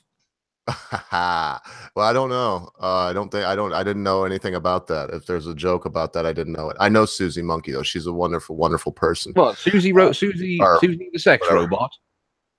Oh, this is different, Susie. Not getting involved. Well, in she's the one who took notice of it. I wasn't even thinking of her at the time, but she suddenly decided that you're talking about me. Oh, I didn't realize. Where do I put the batteries in? Yeah. No, I've never gotten involved in anything like that. I've anything I've ever done, I've done in public, as demonstrated here online. But I've worked very hard in my life. For example, for a 10-year period of ministerial work and then counseling work where I was around families and people. Never was I in a room with a door closed with a female of any age. In other words, Mrs. Jones, 85 years old, come to my office and try to shut the door behind her. I said, Mrs. Jones, will you please leave that door open? Oh, will just call me preacher. Oh, preacher. No, Mrs. Jones, would you please leave that door open? And I would begin to get up at that point because no way would there be a door closed. Anyway, and if that doesn't make sense to somebody, go tell Bill O'Reilly or Harvey Weinstein. It's like I've been saying, I think after 2017, Mike Pence's rules actually looking more sane than ever before. You know, when Mike Pence said that, my wife was here, and it's like, you know, we've been a long time and no worries. And so it's like, you know, people were mocking him. I was like, funny, Jen, look, we've done that. We've been together for 24 years, folks, in a time when people just don't do that. And look what's been revealed about those people that used to mock him now. Yeah, I think it's been a bit of overcompensating on their part. Yeah, but y'all could hear what I thought about Nancy Pelosi as I steer us so far off track. No one knows what the hell we're talking about. Is Billy Squire stroke me, because it's like as soon as they jump on Donald Trump, love this. I mean, Donald Trump's little hair, all this stuff. I mean, Donald Trump goes out and plays a good round of golf. Golfers say he is extremely good at golf, and so he goes and he shoots a 73 or 74 at a really tough course that is PGA level good. They call him a liar. They compare him with Kim Jong-un, who went out and shot like 5 hole-in-ones on a really hard course in his country, whatever, because they lie. And they tried to say, well, of course, Donald Trump is lying. This is the insanity, and I'm going to tell you all the truth. Believe it or not, the truth is this. The media wants you to believe something because it is what the evil people on earth want you to believe. And when I say evil, I mean evil like the folks that think the Georgia Guidestones is a good thing. I'm not going to pretend that this isn't real.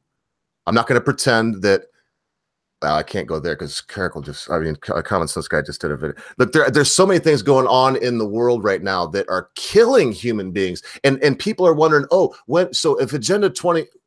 somebody else. This is all boiling down to this.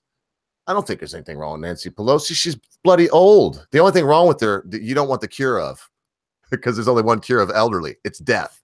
So I don't think there's anything wrong with her. She's just an old person. I mean, it's fun to mock her, but I'm not sure she had a stroke. Just like Hillary Clinton. Yeah, she fell down going to the deal. And yes, she's a sickly person that is so ate up with probably hate. And, you know, I mean, imagine her life. Her husband was getting a blowjob. No, no matter what they do, I can never shirk that.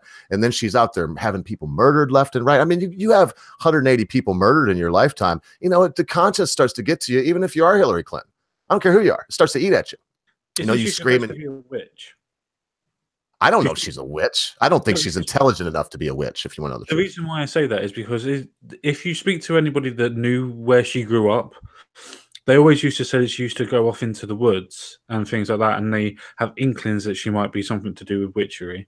Oh, she was probably torturing puppies out there, or little kittens or something. I know, like she had like 3 or 4 people. She had 3 or 4 people that she used to go and meet, and they all used to wear black and fucking whatever. It was just an interesting story. That's all. I just wanted to bring it out. I completely and utterly fucked your road, so carry on. No, no. As a matter of fact, thank you. I was about right before you said I was going to thank you for stopping that long-winded rant, because I would have kept going. I don't like these people, and then I hear things like Constant Carol's talking about, man, people. Oh, did you see the news? What news? You mean, did you go and talk to some folks about issues and try to put your heads together to see why or wherefore? Did you follow the money? Did you look at just what some reporter wrote? I mean, if you did those things, remember one thing: when the Disney merger happened, two companies control every bit of media that you see in your life.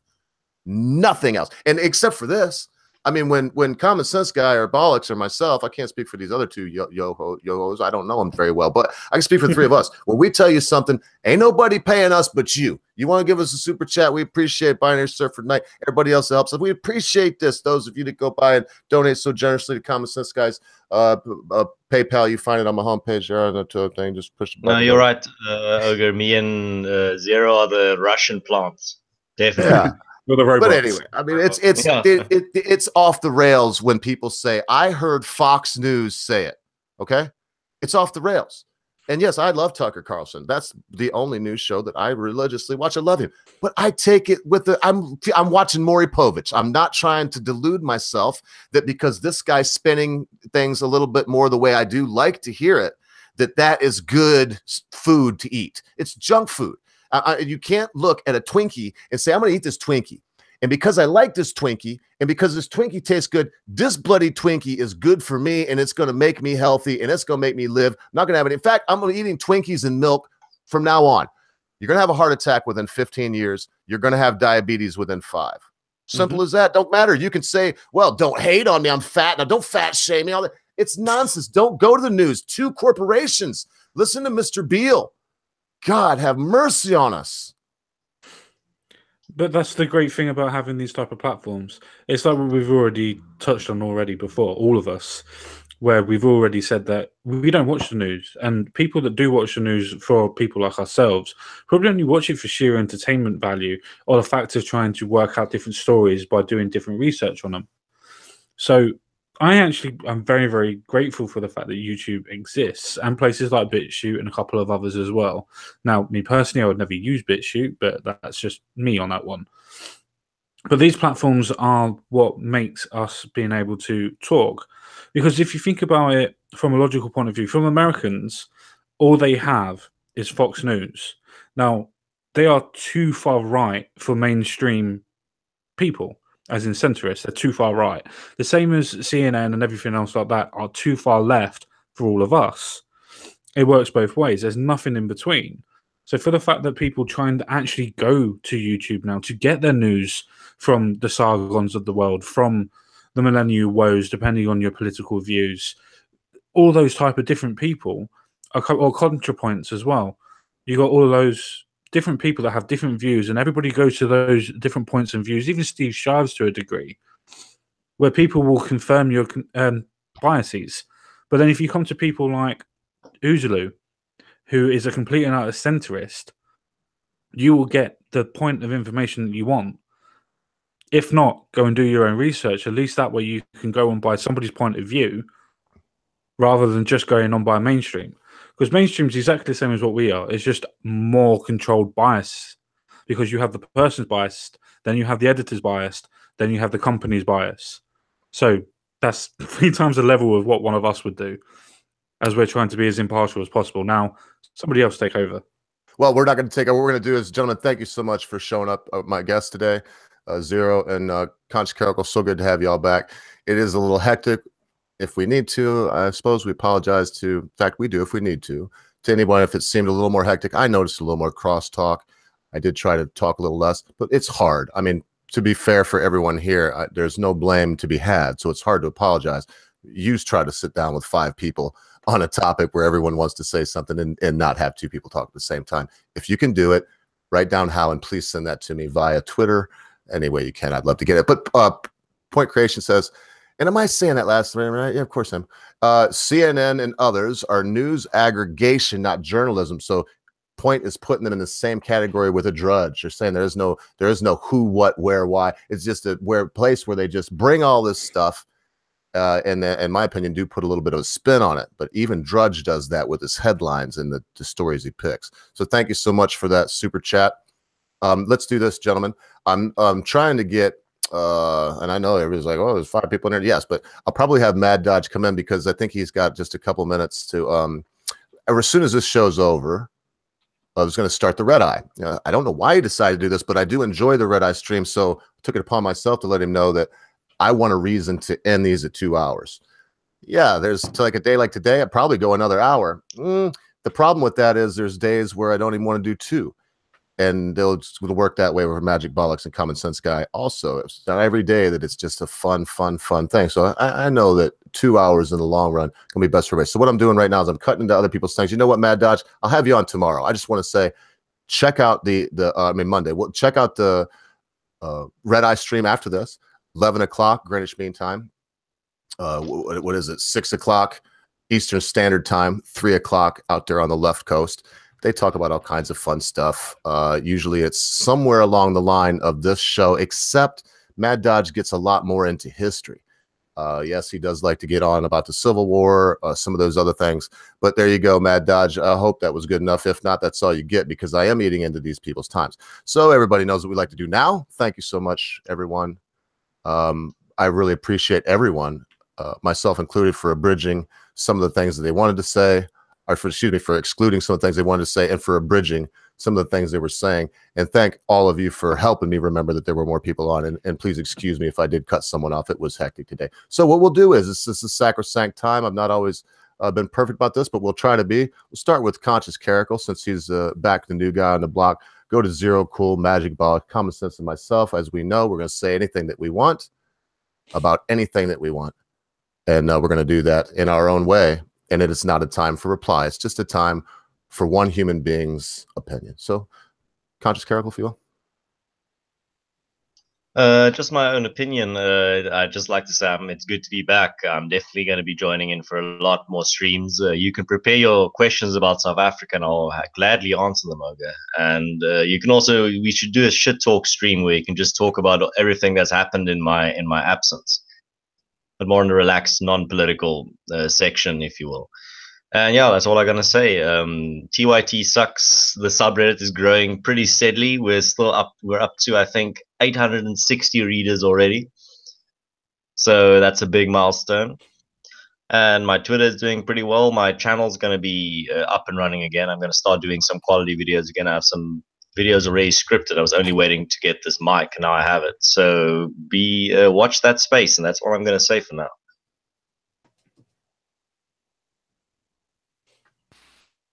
Zero, cool. Okay, well, I think something that I just Ogre and I talked about this the other day, and boy, that was something else. It's something I want to bring up to people here. I think that you people need to hear from me, if nobody else. We're in the middle of the first month of the new year, and a lot of people have made so-called New Year's resolutions upon them. Do yourself a huge favor. Take your time. Be patient. Give yourself a break when necessary, and don't give up on your goals. Don't do things like, I'm going to give up this, I'm going to give up that, and go cold turkey. If you can, fine. If you can't, that's okay too. Just work on it, be patient with yourself, and encourage others, because at this point in time, there's too much discouragement going about on the planet to work on our personal goals. We're the ones that beat the crap out of ourselves more than anybody else on the planet while we're trying to achieve something. And by doing so, by giving yourself a break, you're able to tell people that are being your detractors, you're basically saying to them, hey, look, I know I've got my goals. I can work on them. You can too. And you're able to lead by example. But you can't lead by example if you don't give yourself a break and just try your genuine best. And if you fall down on your ass, it's okay. It happens. Just pull yourself back up, get on that horse, whatever you got to do to achieve your goals. But remember to give yourself a break. Don't harsh yourself. Be good to yourself. Be good to your friends. Just, you know, be excellent to yourself as well as each other. Then you'll live long, prosper, whatever you want to call it. Yourself, and it's only the beginning of the year. We're literally halfway through the first, well, almost halfway through the first month here. Just give yourself a break. You can achieve your New Year's resolutions if you choose to and if you want to, but you can't do that again without giving yourself a break and giving other people a break when they need it as well. That's all I'm going to say. Thanks, sir. Okay. I think it's my go now, isn't it? Right. Yep. I'm going to give a little advice to everybody, and that is never, ever, ever let anybody tell you that the sky is blue and the sea is blue and that grass is green, because in this day and age with so much false information out there, it's better to take nothing as read and to start looking around more than ever and questioning everything even more, even though you probably are sure that these things are true. If you've got major news corporations in America saying a man is racist for pointing out what everybody knows to be true, you know that things are definitely amiss in the truth stakes. And the more that you're lied to, the more you need to be able to question things and assess things from a critical thinking point of view. The internet has given us an ability that I'm sure the elites are desperate to get rid of, and that's the ability to talk directly to each other in a way we've never been able to. In the past, we had friends, we had family we could talk to, and within that circle, you might not get all the information you could ever need. I myself am one of those people. I was a socialist myself until my late 20s, early 30s, when I started really getting into politics, looking on the internet and learning things I never knew and realizing that most of the crap that my old man had fed me growing up was all nonsense. If you have the willing to do so and the desire to seek out what you want to believe is the truth, it is out there. You've just got to dig deep enough to find it. But don't ever take anything at face value anymore, because even though we live in a society where we are constantly being lied to, I think definitely these days the bullshit has reached a whole new level. So never stop questioning, never take anything on, first impression, and who knows, maybe one day we will actually find out the truth. And that's it from me. Goodbye to everybody in the chat. Wonderful people. Goodbye to my panelists. And of course, to the almighty Sir Ogre. We haven't forgotten about you. That was a brilliant word, mate. Brilliant word. No worries, then. I assume it's my turn then. I'm probably going to actually be talking about what we actually started the stream with. The fact that the left have decided that by calling something that you're going to be racist because of it. In other words, using a descriptive term that you feel is correct, as in saying, yeah, I don't really like that country, it looks like a shithole, as in what you would say about a car, as in you would say about any physical place, not physical person, but physical place, and yet you can call that racist. It's like trying to say that I wouldn't go to Wales because they're sheep shaggers. That's racist. That's racist. It is. But saying I don't want to go to Wales because it's always raining, even though it's a stereotype, is not racist.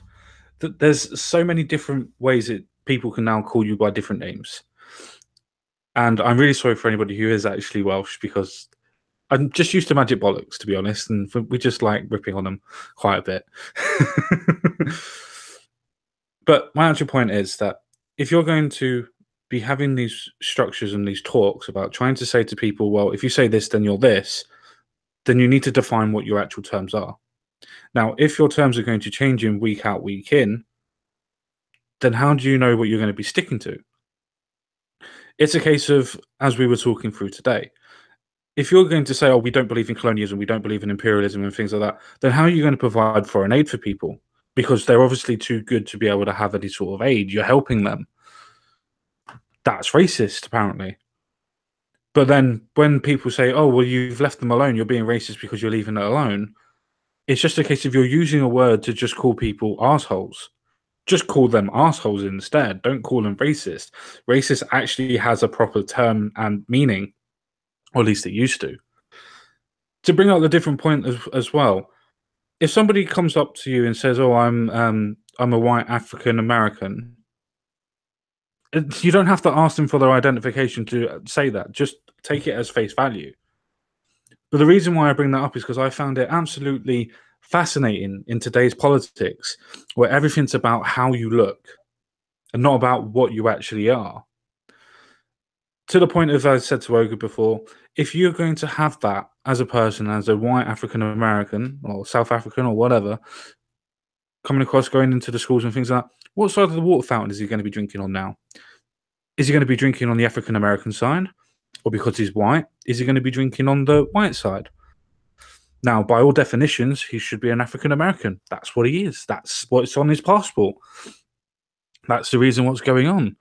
But I guarantee you, because he's white, he will not be classified as an African American. And that's where you've got to point out the hypocrisy in everything that they say and do. The same as if they're going to point out and say that everybody's racist. Well, why are you racist? Why have you said this? You have to point it out. I'm doing Anita Sarkeesian. You've got to point it all out. It's everywhere. But it is true.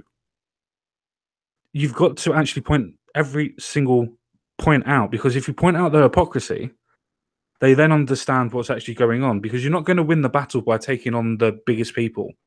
You're going to win the battle by taking on the smaller people and changing their minds. It's a case of changing people's minds one step at a time, rather than trying to change the people that are the opposite ideology. You're never going to change their minds. That's what social is trying to do. Social? Yeah, not social. That's what... So, yeah, I'm just going to leave it there. I'm completely fucked up. I'm going to leave it there. I believe you were going for society. I was indeed, yeah. No, I was. Society would help actually change things, because society actually makes things better. Yeah, that's fine. Okay, well, it's beautiful also. I this is my favorite part of the show, but I don't want to take a lot of time. We just have a little time. We have 11 minutes, but better early than never, and maybe Mad Dodge will swing by when I'm done and give you a little warm up, because I'm really encouraging you lot that are here. If you have nothing else to do tonight, man, go by and check out the Red Eye. I've already said it twice. Now, Mad Dodge, I wasn't kissing your ass that time. You just know how I feel about that stream. I love that stream. And a lot of times, as much as I like listening to them, it'd be nice if there was a couple more people there to chat with and decide. So swing on by and check them out.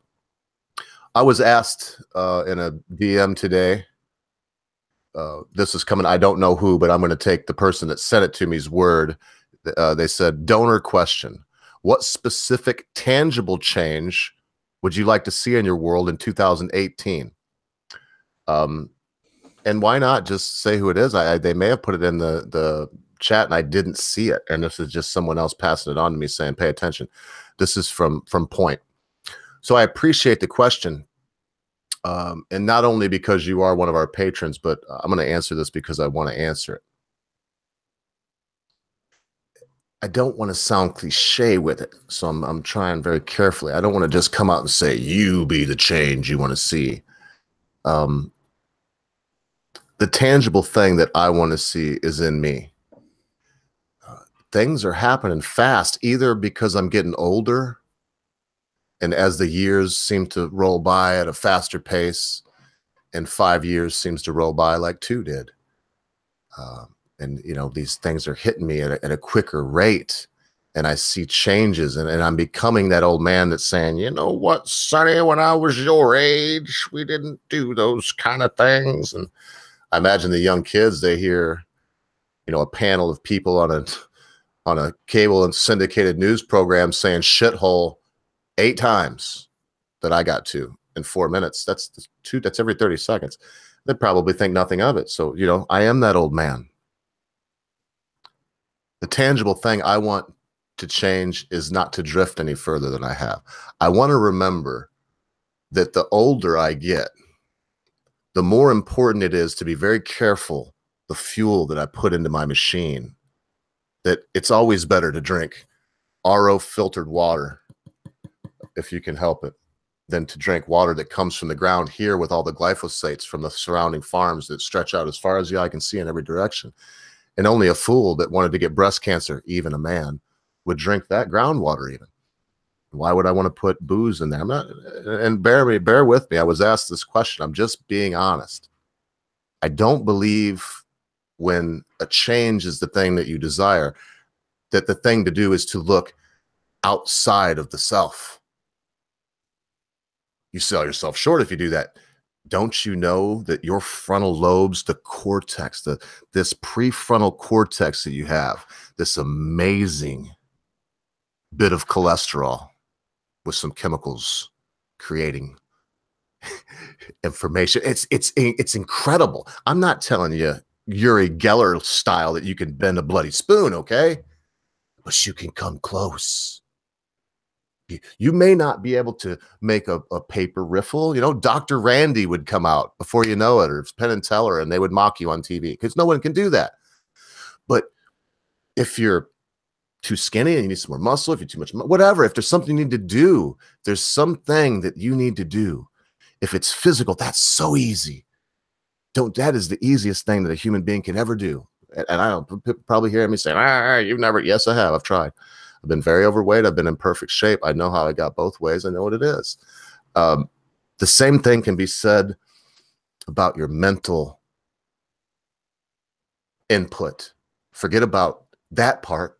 Well, what do we do all day? Do I sit here and only play video games on my spare time? Do I take a time to actually crack a book and read the words, to exercise those things, to fire those synapses, to keep those frontal lobes working strong for me?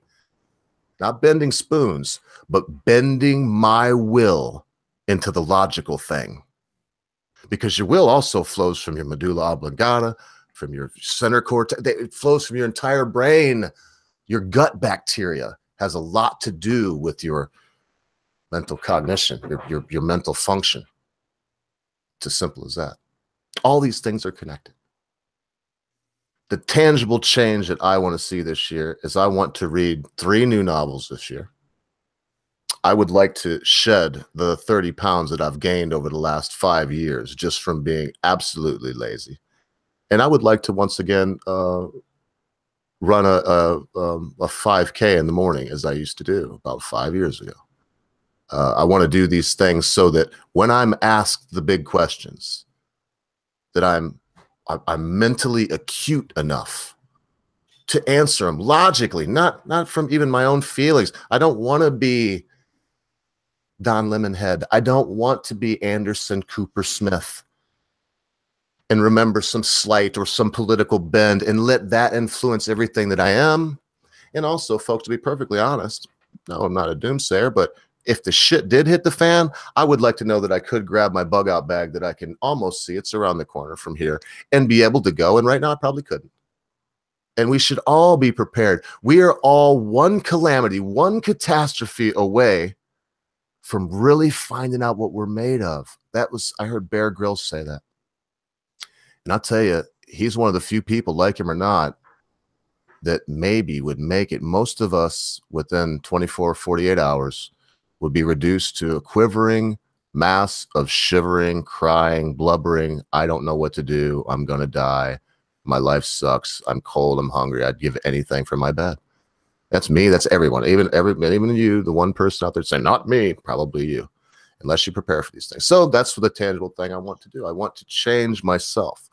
I want to get back. I can't make myself younger by years, but I want to get back on the track that I was when I knew that I was mentally and physically acute, ready to help myself, ready to help my family, ready to help you folks if need be, and to scorn and to hate you sons of bitches, every last one of you, and to tell you when you're wrong and when you're foolish, to know the difference between the two.